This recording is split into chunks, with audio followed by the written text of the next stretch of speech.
Hello and welcome to the Made in Africa podcast. I'm your host, Kemeshi Samuel, and in the studio here with us today, we have Ugoo Chukwunyelu, co-founder and CEO at ShopazHub. Welcome, Ugoo. Thank you for doing this with us. Thank you, Sam. Glad to be here. I want to point out that Ugoo was supposed to be on the show in season 2, but we had conflicting schedules, but today at least we're here. Awesome. Amazing. Glad I'm here today. Thank you so much for coming. Thank you. All right, so let's get into it. I asked this first question to founders to see if their upbringing sort of like shape their current trajectory as founders or entrepreneurs. Yeah. So would you say you grew up in an entrepreneurial family or environment, and were there people around you that were problem solvers and always looking to build something of their own? Yeah, so funny enough, I came from a very intellectual family. Both of my parents were public school teachers. Amazing. At some point, and Amazing. both also retired from that. So my mom and my dad. So even though I grew up in the village, I like to call myself a village boy. Grew up in the east, from my adolescent tour. I think I left my village for the first time when I clocked 18 years. Wow.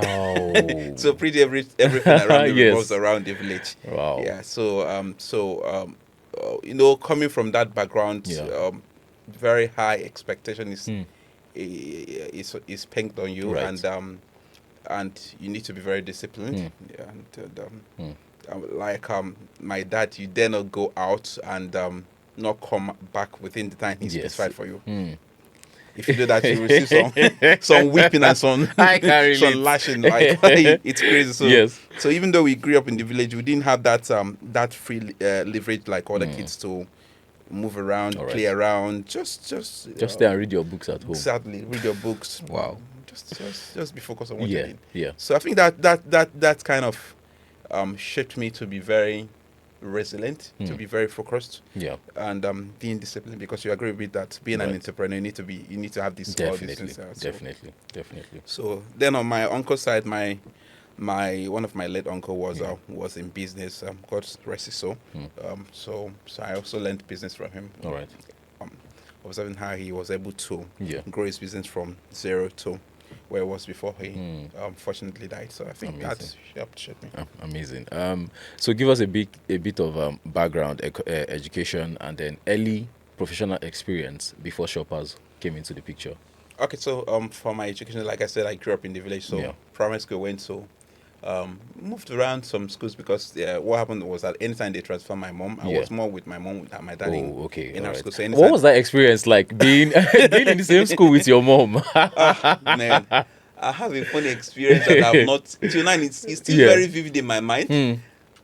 It's like I think that gave me PTSD because prior to getting to primary 5, I was a rascal. I play around.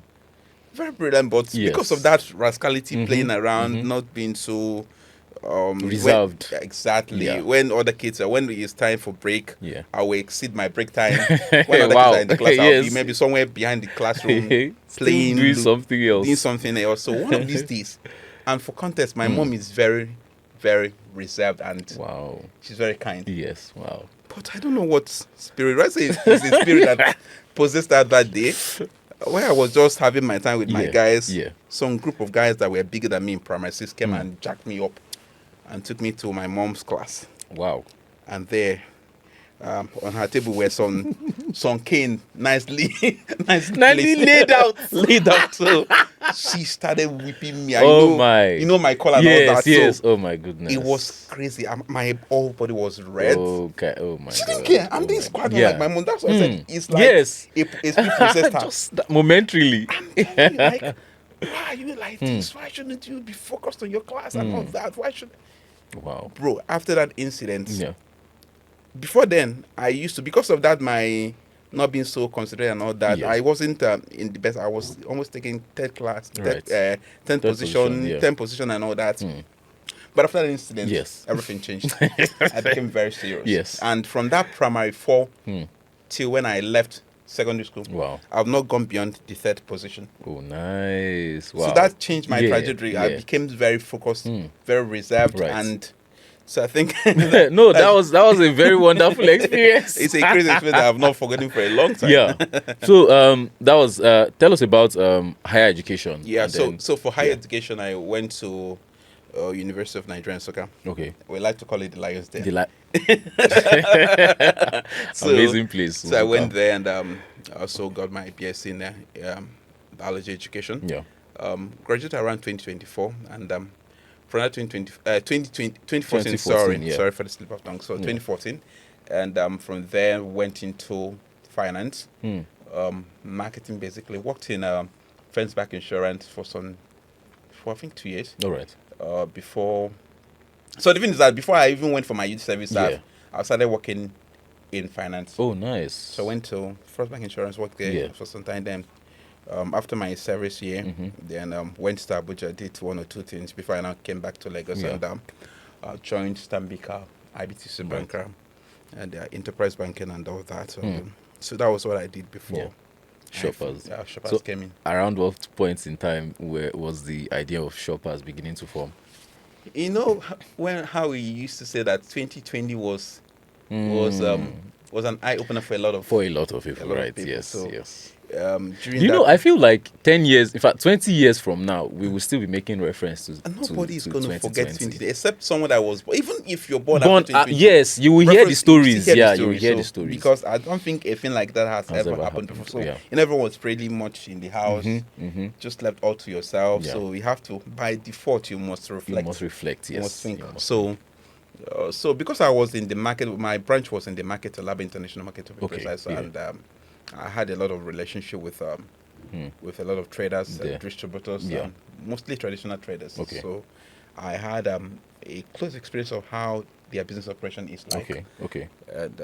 And some of the limitations that is also eminent in their operations because of their level of exposure and how they've learned to do business. Yes.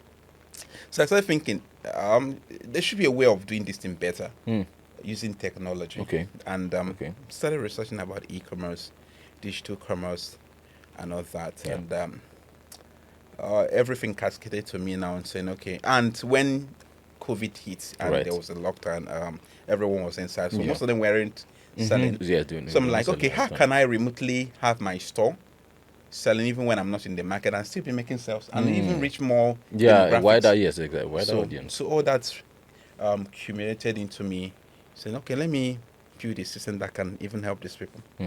But I didn't jump out at building for them. All right. I did something. And what I did, I don't know if I'm moving so fast. No, please. But I did something, and that thing was that I wanted to test it, wanted to see how it would be like. Yeah. And by myself, while I was still in my 9 to 5, I built an online store using WordPress. Really? And for context, I don't know how to code. Yeah. I'm not a dev person. I was just going to ask that. How were you able to manage that? I'm not a dev person, so but a ton of research, YouTube videos and all that helped me. So built a WordPress online website. Got to the market, meet some of these people that I know, get their product stock listed on the WordPress website. And another thing that I did was that I partnered with a buy now pay later provider. And implemented their API on the store, and that was like a rocket fuel. It really propelled it. Let me give you context. So in 6 months, we were able to do about 193,000 USD in sales. Oh wow! All by myself. Wow! All by myself, while I was still actively in your 9 to 5. Yeah, exactly. So once I saw that was working, I think I started seeing how to take it to that primary idea of helping these business owners to have more leverage and step into more demographics. So I think I'll stop today. So fantastic. So the name Shoppers, how did you come about it? It's a crazy play of words. So I was thinking, ShopazHub. People definitely have to come and shop on the platform. Right, yes. And for anyone that is shopping online, you're looking for where you get the best rate. Yes. And get good product, original product. So the idea is that, okay, this is where you get the best rate. and also get the original product, because most of these distributors in Alaba are getting directly from the brand owners. Oh, so I now say this is the hub for shoppers, Yes. because everything they need is in this hub. makes So that makes perfect came up with the name sense. ShopazHub. Makes perfect sense because I've had some guests on the show that their the names of their companies are very unconventional in the sense that if you hear the name, you cannot think that the service or the products that they're offering. There's a link. Exactly, that there's a link there. So, but interesting to know. Now, you've had so much experience in the e-commerce space. Before I even move to other questions, what do you think Nigerians think? I mean, buying is a very mental and emotional process, right? From your experience, what do you think Nigerians really want when it comes to shopping online? What influences their decisions the most? At the core of it is convenience. Hmm. If have you been able to go to most of these traditional markets when they are actively running, like Alaba International Yeah. Market, or Trade Fair, or going to Ireland, Very rowdy. Idumota, very crazy. And stressful. People will be dragging from Yes, left, right, and yes, center. yeah. Someone will paste their lipstick on your white clothes, and by the time you're back, you're like a masquerade. Oh my so, goodness. So it's a lot of experience. So Convenience. most guys, especially Gen Zs, don't like that experience. Yeah. And even the working class, also Right, the gig right. economy. So convenience is at the core of it. Then price, the competitiveness of your Of your price. pricing. If I'm sure I'm getting a competitive rate, and I'm Yeah. still getting the original product. Yeah. So Why not? convenience, Yeah. pricing, and also delivery. How fast can I get it? That part of delivery. Delivery. I want us to talk about delivery. So I was looking at a study sometime last year, and what that study did was to measure different economies around the world and how they grow in relation to the ease of logistics. Okay. And I saw that, see, we have not even started in Nigeria. Moving products from the port to the final destination, there's so much friction. What, I mean, It's a lot. just share your thoughts, please, really. It's a lot, and so a bit of this comes. One of the issues around this is around infrastructure. Yeah. That is number one. And number two, infrastructure has to do with the addressing system, the road networks, Yes. Yes. and all that. Like if I'm sending something to someone somewhere in a phone in Delta State, All right. my last mile delivery person will have to go round and round and round and round and round before it gets to that person. Yes. Yes. And something that was supposed to get to the person in, let's say, in 3 days, we end up getting to that person in 10 days, if not more. Yeah. Yeah. You get, so that is a big problem. So infrastructure is at the core of it, and also on the road, a lot of issues, factors beyond your control. Right. The agberos. Exactly. We stop your Even bike, police. man. Police will stop you. Surprisingly, and the all police. that. Like- sometimes they will take your way bill to the station. They stays for another 2 days and you clear pay. So it's the uniqueness of our environment. It contributes to that loophole in logistics. Right. And there are a lot of guys that are trying to build To fix around that, it, but, right? there's There's only so much only- individuals can do. only so much. I keep saying it, that there's only so much individuals There's can only do. so much. Just like I was telling you before we started, that there are some issues, there are some problems that in the ecosystem we're trying to solve. A lot of guys are trying to solve, but we're just at the peripheral of it all. Right. We've not really deep. We've not gone into it at all. Yeah. So, Amazing. So tell us more about Shoppers. We were having a conversation the other day, or even today earlier, and you were telling me about some new products that you are rolling out. Yeah. Please, do you care to share? yes. So for shoppers, so I think I stopped my story at the point where I was all by myself. Yeah. Yeah. Then we now went to the phase of, okay, let me now get a co-founder, because obviously you need to build Yes. a custom The tech, built behind platform it. to really Right. capture some of the solutions you want to bring to the table, and brought in a technical co-founder, and brought in a lean team. Yeah. And at that point also had to resign my job at the bank All right. to fully focus on building the solution. So What was your mental state at that point in time? I mean, were you thinking, what if this doesn't work? I mean, you have to take the risk. You never can tell. If you're moving now, the only way you can know if there are door on a walkway is Right. when you take that move. Take that. If you don't take that move, you won't be Yes. able to know if there are doors on your side. On your side. So I had to I had to take that move and had to discuss with my wife, and we just got married at that point. That was 2021.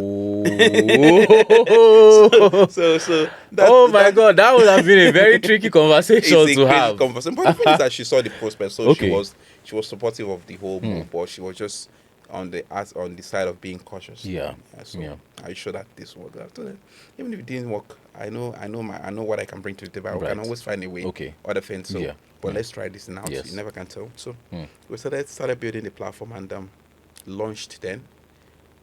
A marketplace where other people can come and open their stores and start selling. Yes. It worked, but that is where the real issue started coming up. That's where we started learning, because the thing about startup is that you will learn. Yeah, you learn. You learn. I think I was making some post on LinkedIn the other day. I was just sharing my failure that failure is a good gift, because while failing, if you're really smart, you have to pick the real facts and lessons and then get better, move with them, not just get so intertwined and start romancing the failure and start crying. And start crying. Exactly. So got these guys on board. Then chicken and egg issue came into place. How actively getting more merchants onto the platform to have a variety of products. Right. And on the other hand, having to get in shoppers to buy from these guys, and being that we're also operating from a very lean budget, we didn't have investors. Exactly. So we're bootstrapping. So it worked, but issues started coming up. Fake products, quality controls, logistic lags that we had, high return rates. Because it was an all-comer affair. Everyone was just opening stores. Exactly. So because we were restrictive because of our funds, we couldn't manage some of these things, and happened to the point where we hit, will I say, a rock bottom. We had to pause operation. Wow. We were almost nearing bankruptcy at that point. So I had to pause operation and say, okay, I think we've learned some lessons here. There's something that worked for us before now. Let's find a way to go back to it, but this time refine it. Right. In the process, we're fortunate to get backed by the Tune Element Foundation. Okay. And that gave us some fuel to continue. So we got to the point where we said, okay, let's refine this product. So instead of it being an all-commerce affair, we now said we're dealing directly with the brand owners. So anyone cannot just come from nowhere and open a start selling whatever it is they want. Exactly. That's number one. So directly the brand owners. So let's build a system that will be like a multiple sales channel for these brand owners. Plug in their product, and because we build different channels, it will be like putting this product in a rocket that will take them to different demographics and increase their sales, while also leveraging on analytics to get insight on how those products are doing, basically. So that led to us refining ShopazHub into 3 business offerings of packages. First, we have our ShopazHub Retail, which is the typical B2C marketplace where the product of these brand owners that we work with are, so you as an end user can go to the platform and get those products. And the good thing is that you're sure that you're getting this product directly from the brand owners. It's original. It's original, And I don't know if you've noticed this when you go to most marketplaces. I don't want to start calling names. You see that one product, you search for one product, but you see like hundreds of those products coming up. So you'd be like, which one do I go for? Exactly. But they often have different prices. It's a different prices, and you don't even know which one is original and which is not. So if you search for one product on the platform, you've seen one of it. Oh, nice. So you don't need to start thinking, which one do I go for? You've seen one of it. Nice. And because we're getting directly from the brand owners or even their direct distributors, the markup is always very, very competitive as against what you get in the traditional market or on other platforms.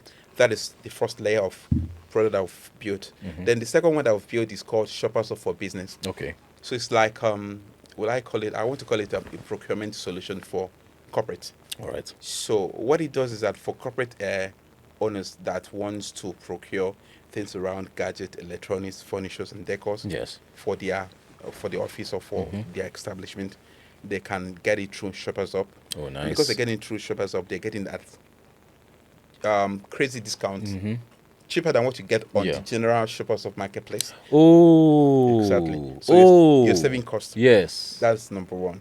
And you know that most times they are buying in bulk. So, so you're saving cost. Second thing is that the other value added services attached, like for gadgets and for electronics, they are device protection and security. All right. So when those gadgets spoil, there's a cover that you can take it and it gets repaired. And all of this comes with that package. It comes with that package, and also for the employees of those establishments, they have unique codes that they can use to come to the platform and make a purchase and get some of these value-added services. That's fantastic. You get it's like we're bottling it into one. So it's for business and corporate owners. All right. You get then the next one that I don't think should I let the cat out of the bag?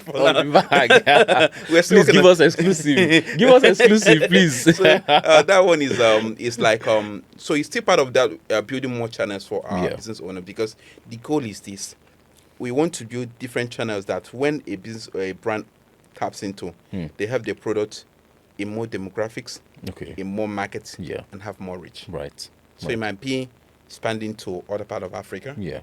It might be expanding to other emerging markets globally. Yeah. So that is what we're doing with ShopazHub solution. Right. You get so part of the thing we're doing is that we call it ShopazHub wholesale, where resellers in markets in, let's say, in Opiway Onitsha or in Arielaba can order from our brand owners wholesale for resales, and they also get some rebates and some discount, so that they have their items shipped to their market and they sell and make so that's how we've been able to refine the product, and so far so good. We've been getting very amazing response and traction from the market. Fantastic.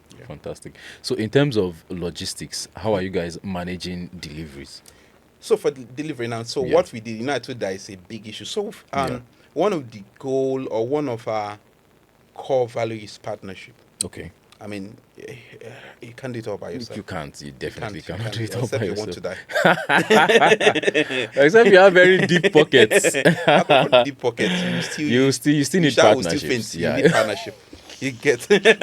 So what we've done is that there's a solution. There's a startup that they are doing a great job, because they've been able to aggregate different logistic providers, both haulage, both last mile delivery. Is it truck? Or not? Should I call the name? Okay, no, it's fine because I know I've had truck on the show, so I want to sell their product as well. I'm very I carry founders that have come on my show. I carry their business on my head. Yes, so Williams is my guy. Yes. So I'm also in talks with Williams. So quite well. I don't want to start calling it right now. I hear you. So what we've been able to achieve with that partnership is that when you come to ShopazHub at checkout, instead of seeing just one shipping fee, you see like 10 different delivery providers with different prices and different delivery timeline. Nice. So you decide what you want. Yes. Oh wow. So I love that so much. I want to pay now, pay more and get it faster. Yeah. But I want to pay less and get it. Wait. Yeah, exactly. Wow, so much options. I love that. So that's what we've been able to do. Yeah. And everything is done. Fantastic. So you can track from the time you place the order to when it gets to you, and even after sales services. Yeah. Now, I know we've already mentioned infrastructure in terms of logistics as part of an issue, but I don't know if you want to share other challenges that you are experiencing at Shoppers, both internally and then externally. That's a deep the talk is plenty. It's plenty, like all of Lagos. It's plenty. It's plenty. So, well, I talk about talent because of the uniqueness of what we're building. You need very good talent to push it. So, most time getting the right talent to build out a solution becomes an issue.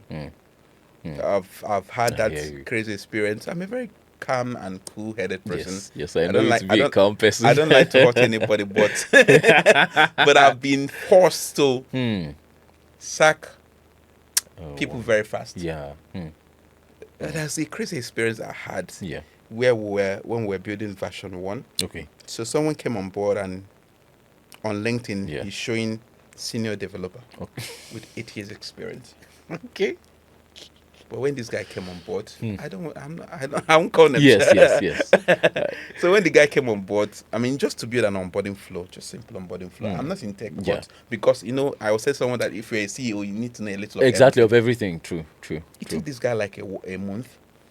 And when he was done with it, box upon, because at that point I was also doing product management. Yes. Then just trying to Oh cut my costs. goodness. Box upon box upon box. Simple thing like, wow.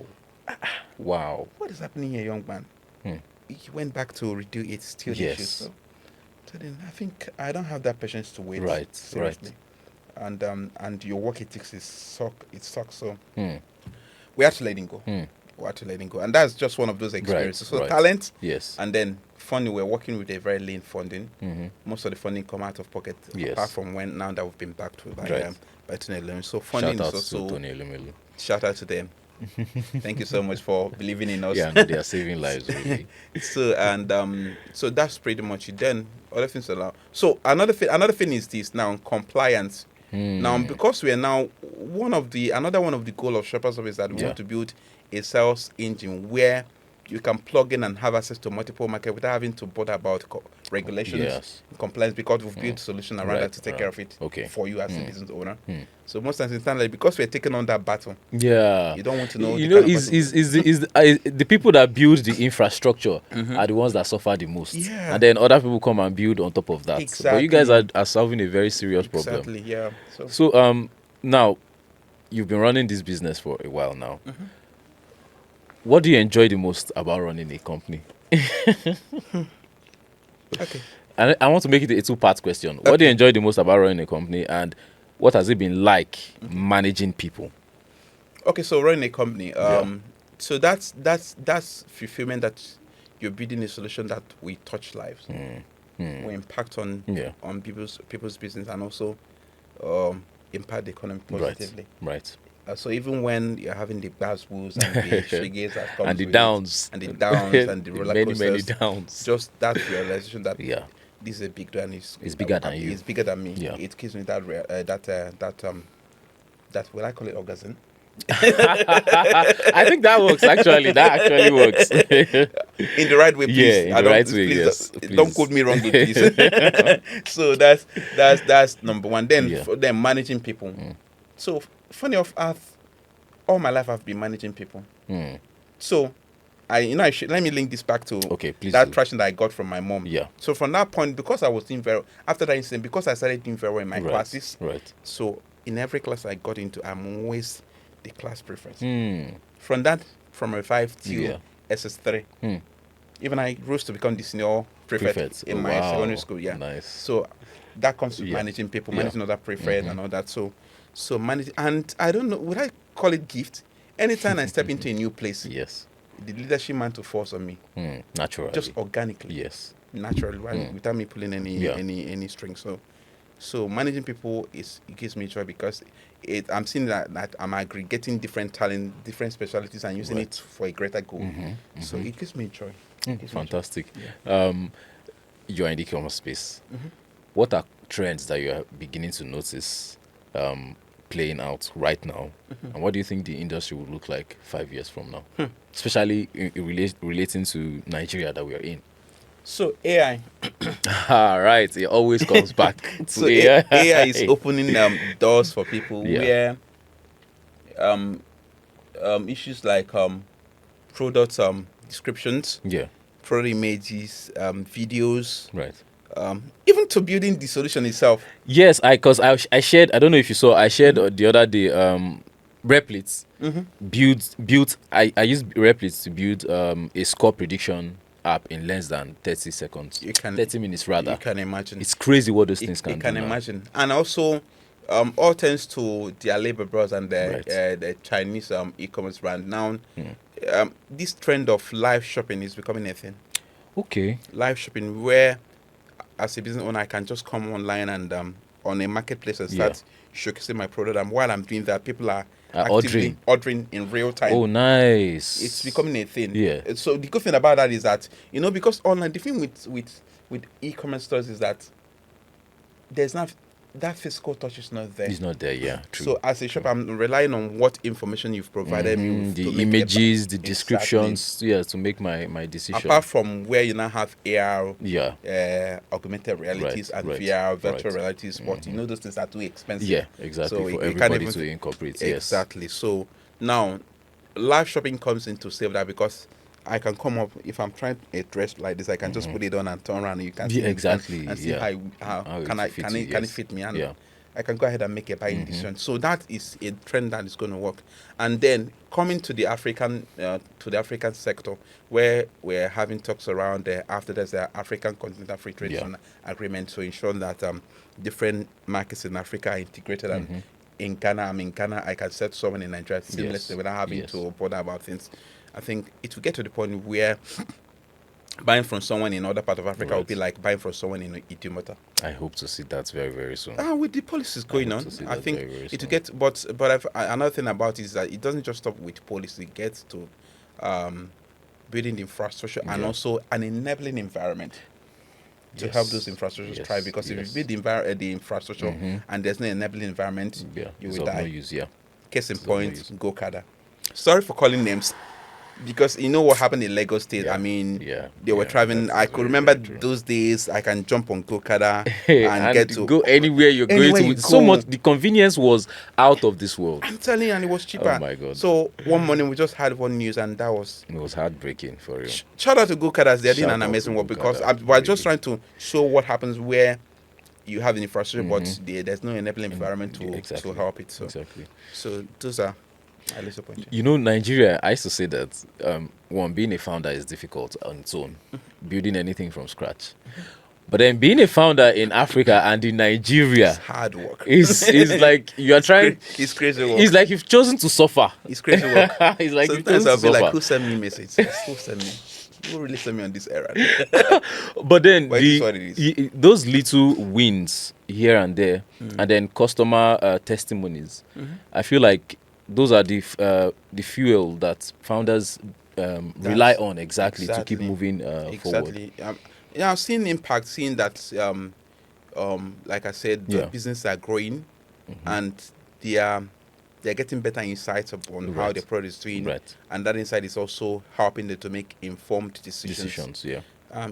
That gives a lot of and it's even nice to see that because I was having a conversation with my other guest yesterday, but this is true, that founders are beginning to move beyond building for VCs.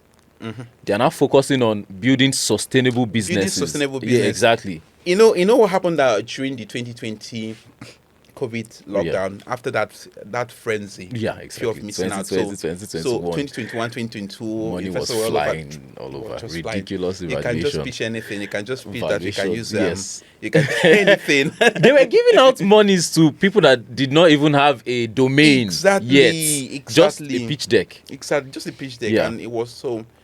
We know that bubble was going, just like the .com bubble. Exactly. It was going to burst out. Now, VCs are more of impact. Let's see what you're doing. Right.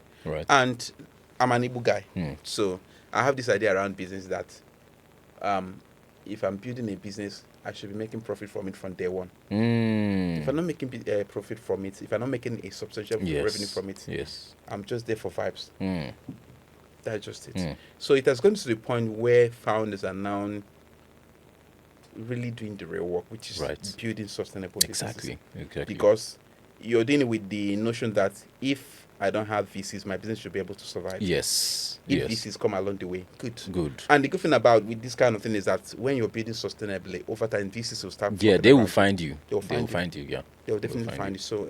So that's what is happening, and it is already happening. If you see businesses that are doing very well in their numbers and it's sustainable, you see how VCs are thronging around them.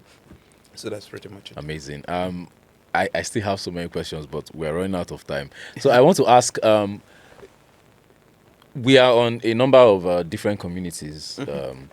What do you think about communities in the sense of how they help shape brand awareness and help founders push their products, not just to a wider audience, but to get validation from their peers directly through these communities? So community is a big deal. See, let me tell you this. Let me first. This is the camera, right? Yes. This is the camera, right? Yes. So, see, if you're doing this thing alone by yourself, you don't have anyone holding you. Just know that you're going to die anytime soon. Just take it from me. No caps. No caps, seriously. So, what community does for you is that, I mean, that's motivation. Yes. I mean, when you want to give up, you're seeing people that are doing stuff, Right. and they're sharing. It kind of gives you fuel to continue. Yeah, it does. And again, you can always reach out and say, okay, I'm having this issue. Does anyone have this peculiar issue? Exactly. And people that have it, like this morning, we're having a related issue. So I have to drop something in one of the communities, founders community I belong in, that this issue I'm having. And I've been able to get like 1, 2, 3 people that can help me solve the issue. Wow. So had it been I'm not in those communities, I won't be able to get those solutions. So even getting access to investors, mentorship, right. It's a lot you gain from being in communities that have a core, that has a message, that have a mission, a purpose, exactly. So you can't do without communities. You cannot just even partners. Like I said again, partnerships. It's only when you're in communities that you can see people you partner with now. But if you're doing the thing in isolation, how are you going to see people that you're going to partner with? Very true. Partnership, community is a big deal. Amazing.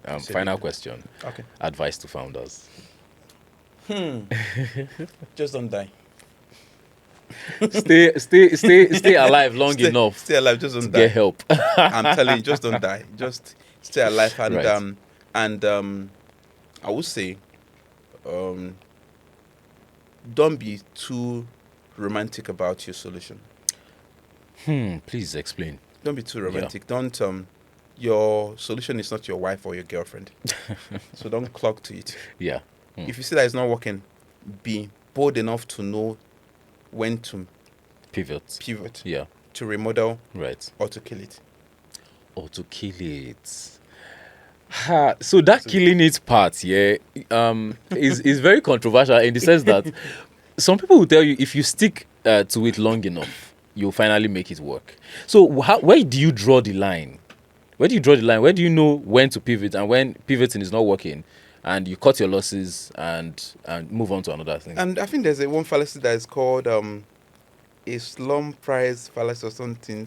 I think I've forgotten it. But it means that you're pushing money into something and you see that it's not working. You've tried all you could. You've done partnership. You've reached out to mentors. You've done all that you need to do, and it's still not working. Maybe you're ahead of your time, or you're behind the time. So you just have to know when to call it a pause. He who fights and run away lives to fight another day. Yes. I love that. I think on that note, I would like to bring the conversation to an end. Thank you so much for taking time out, Ugoo, to speak with us. It was fun staying here and discussing with you. Amazing.